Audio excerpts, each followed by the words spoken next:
No, Did you guys good. get sober around the same time? No, you got sober way before I did. I got sober in 88. It was like 88, right? time. Yeah. First time. I was sober for like 6 years. Then I thought I was smarter than the whatever it was I was drinking. And then I was like 4 years or something.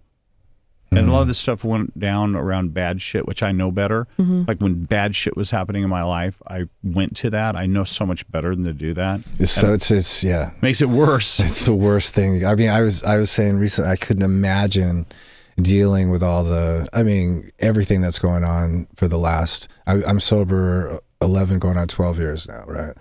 And in that time, so much has happened, and I wouldn't have been able to keep it together or have been able to come out the other end had I been as high as I had been up to that point in 1996.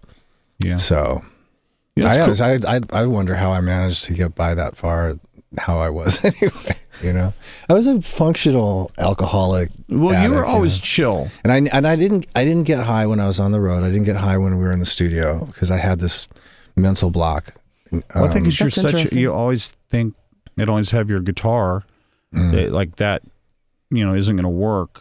Yeah. The thing you love the most, muting it with drugs and a little bit of alcohol's fine. Yeah, alcohol was okay. Like in its.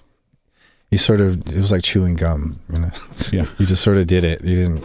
Do you feel like you were going it. from like addiction to addiction as far as guitar to, like, you could mentally block out your other addiction when you had your guitar addiction in front of you? No, well, because the thing was it was time to go on the road, and I had this thing where it was like, I do not want to be traveling around on tour and not know where my fix is, and I don't want to rely on anybody to get it for me. Wow, and you could just turn it off? Well, no, it was hard. You had to kick in order to do it, but the motivation was there to just get it together to go on the road, because that's what I wanted to be doing. I was at my weakest, since we were talking about when the tour would end, and then I just wouldn't, trying to wind down from all that adrenaline and, all that traveling and playing every night and this and that.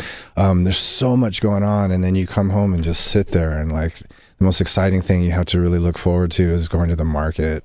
And there's just domesticity. It's just like, it's a shock to the system. And so you would end up, trying you would end up coming to my house. Yeah.